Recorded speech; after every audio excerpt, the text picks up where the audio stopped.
Wordt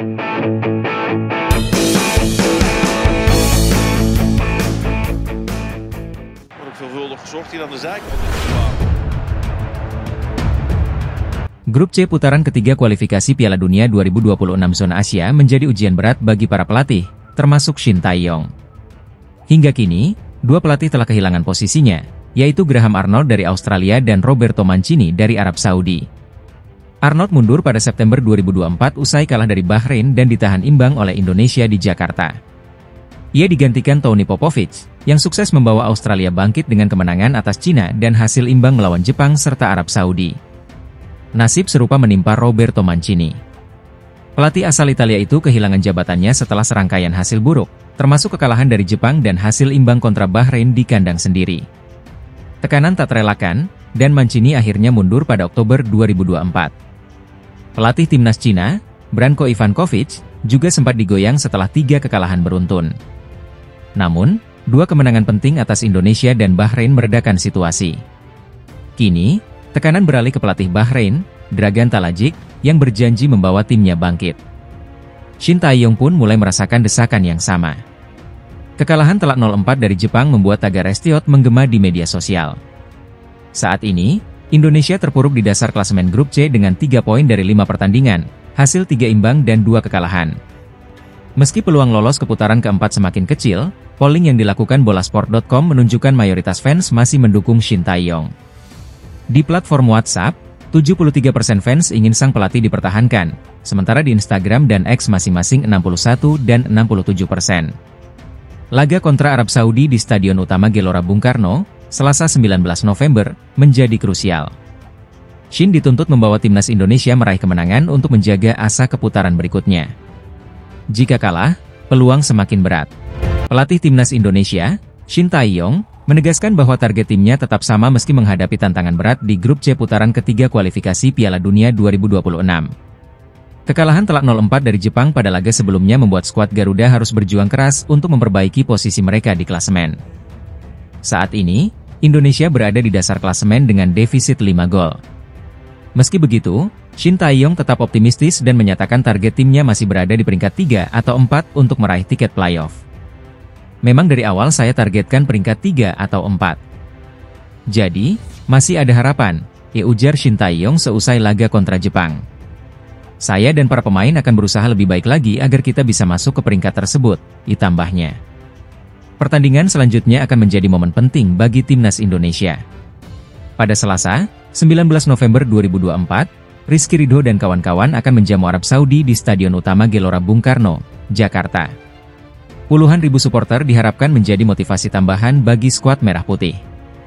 Shin Tae-yong yakin timnya masih bisa menjadi kuda hitam di grup ini, merujuk pada hasil imbang di pertemuan pertama dengan Arab Saudi pada September lalu. Kala itu, Indonesia mampu mencuri 1 poin di kandang The Green Falcons. Saya sangat percaya pada tim dan para pemain saya. Kami akan terus berusaha menjadi kuda hitam di grup ini, tegas Shin. Bek timnas Indonesia, Kelvin Verdong, menilai bahwa efektivitas permainan menjadi kunci dalam laga melawan Arab Saudi. Ia menekankan pentingnya memanfaatkan peluang sebaik mungkin dan memperbaiki koordinasi pertahanan. Kami harus bisa mencetak gol dari peluang yang didapatkan. Selain itu, kami juga harus lebih rapat di pertahanan agar tidak memberikan ruang kepada lawan, ujar Kelvin. Jika berhasil meraih kemenangan, Indonesia berpotensi keluar dari posisi juru kunci, mengingat Bahrain akan menghadapi lawan sulit, Australia, dan Cina menjamu pemuncak klasemen, Jepang. Laga melawan Arab Saudi menjadi ujian krusial bagi timnas Indonesia untuk menjaga asa lolos.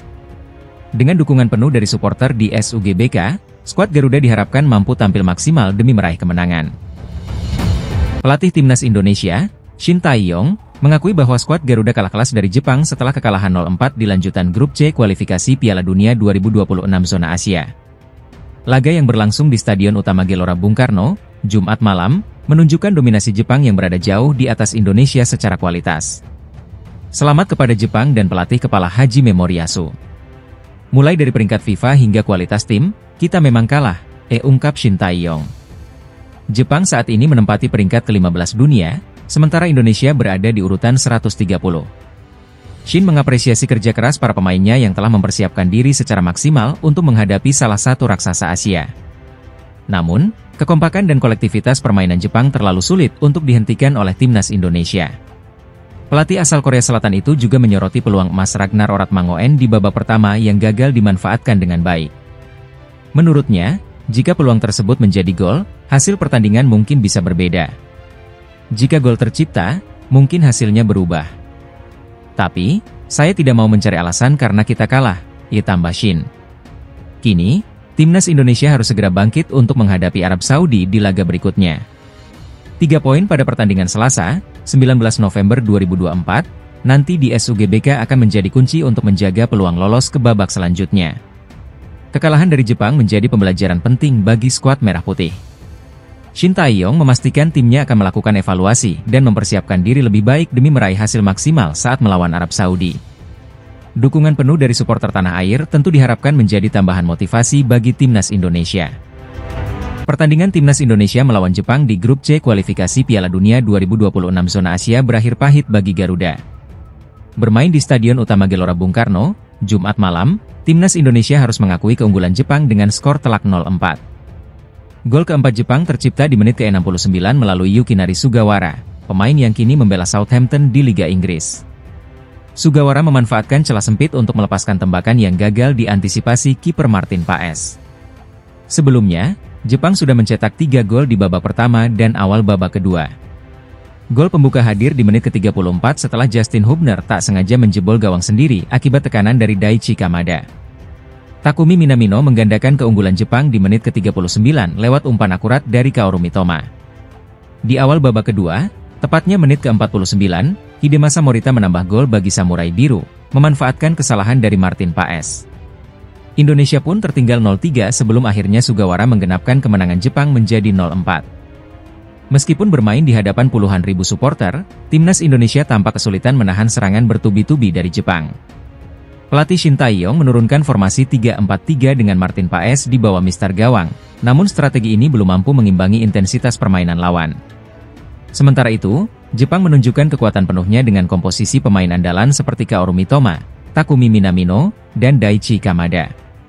Tim asuhan Hajime Moriyasu kini memimpin grup C dengan koleksi 13 poin dari 5 pertandingan, sekaligus mempertegas status mereka sebagai salah satu raksasa Asia.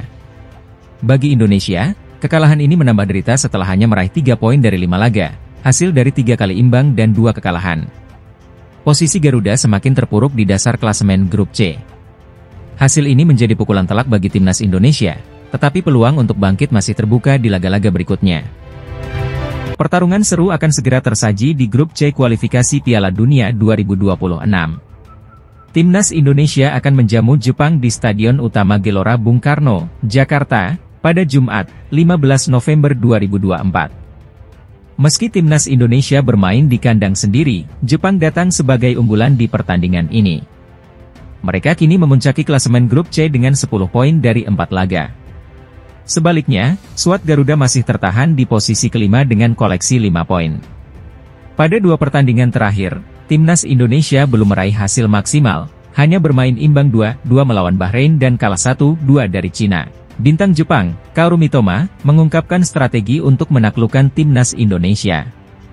Winger andalan klub Inggris, Brighton and Hove Albion, ini menyatakan Jepang harus disiplin menjalankan taktik yang diberikan pelatih Hajime Moriyasu. Meskipun Jepang unggul secara statistik, Mitoma menegaskan Jepang tidak boleh menganggap remeh Indonesia dan harus berhati-hati dengan pertahanan rapat yang mungkin diterapkan pasukan Shin Tae-yong. Dalam keterangannya kepada media Jepang, Koli, pada Kamis 14 November, Mitoma menyebutkan bahwa Jepang perlu fokus pada sepertiga akhir lapangan, area dekat gawang Indonesia. Menurutnya, kecerdikan dalam membongkar pertahanan akan menjadi kunci di pertandingan ini. Kami harus memanfaatkan karakteristik individu masing-masing pemain di sepertiga.